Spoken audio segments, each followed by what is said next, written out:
It was a rainy evening in early fall, and Lisa had just moved into a new apartment in a quiet town.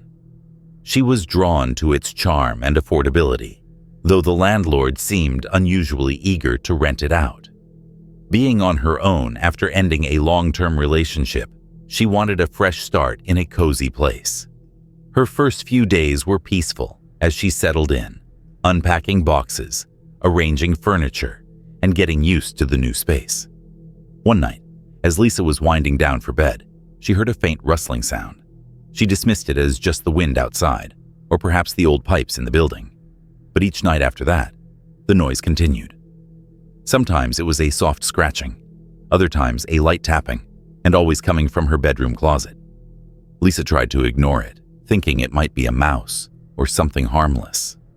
One night, around 3 a.m., she woke to the same faint scratching. Only this time, it was louder and more persistent.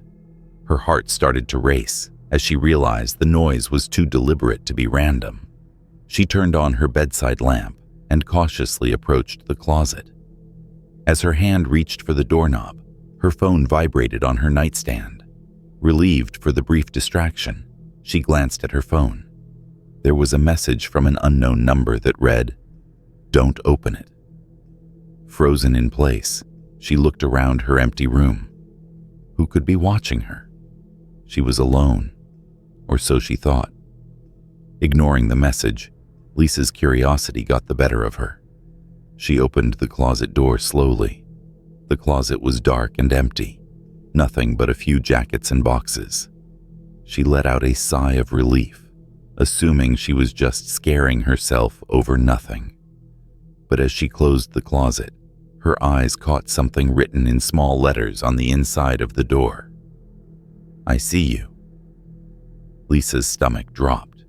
She slammed the door shut, grabbed her phone, and decided to text back the unknown number, typing, "Who is this? What do you want?" No reply came.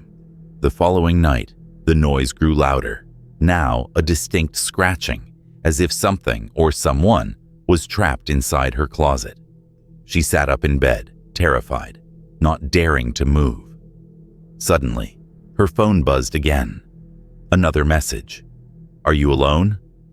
Panicking, Lisa called the police.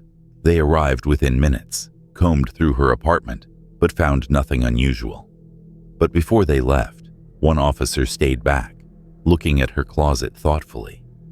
He told her there had been a previous tenant who had claimed to be stalked by someone hiding in her apartment, a woman who'd written, "I see you," on the closet door before disappearing. Her body had never been found. After the police left, Lisa decided to spend the night at a friend's place, hoping to escape the nightmare her apartment had become. She never returned.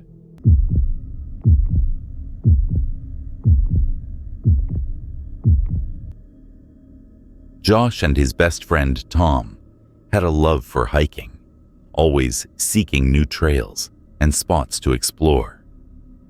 They'd heard about a dense, secluded forest in their state known for its eerie atmosphere. Many locals avoided it, believing it was haunted, but Josh and Tom laughed it off as superstition. They packed their bags and set out for an adventure, eager to explore the place no one dared to. The hike started out great, with the two friends taking photos and making jokes. But as they got deeper into the forest, things started to feel off. The air was thick and quiet, with no sounds of birds or animals, just an uncomfortable silence. Then they noticed something strange. Small hand-carved dolls tied to trees along the path.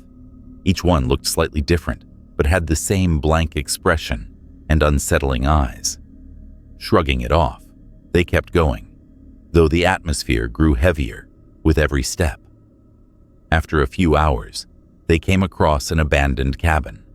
Against their better judgment, they decided to take a look inside. The cabin was old, with walls covered in mold and strange symbols carved into the wood. They found nothing of interest, just some old furniture and dust-covered shelves. Tom dared Josh to take a picture of him inside the eerie cabin. so Josh snapped a photo on his digital camera. They decided to leave soon after, but as they retraced their steps, they realized they couldn't find the way out. The trees seemed to close in around them, and no matter which direction they turned, they ended up back at the same creepy cabin. Panic began to set in. Night was falling, and their phones had no signal. Desperate, Josh took out his camera to review the photos, hoping to retrace their steps from them. As he scrolled through the pictures, he stopped cold. The photo he'd taken of Tom in the cabin had changed. Standing behind Tom in the image was a shadowy figure, tall and thin, with empty eyes staring straight into the camera. They both looked around, terror flooding their minds, but saw no one. They walked in silence after that, hoping to make it out before dark. Hours passed, and they were still lost. Tom grew weak, and Josh was running low on water. Finally, they heard voices calling out. The voices sounded familiar and comforting, but there was something off about them. They sounded like copies, echoes of their own voices. Weak and desperate, they stumbled toward the sound, but as they drew closer, they found no one, only the trees. Then they heard one final voice. "You're almost here." Frantic, Josh screamed for help, only to be answered by silence. That was the last thing Josh remembers before passing out. When Josh woke up, he was lying on a hospital bed. He had been found alone by a rescue team, who had followed his footprints back to a clearing. But Tom was gone. No trace of him was ever found. The police reviewed Josh's photos, but saw nothing unusual in any of them. No shadowy figure, no strange cabin. But Josh knew what he had seen, and he could never shake the feeling that Tom was still out there, lost somewhere in those woods. Or worse.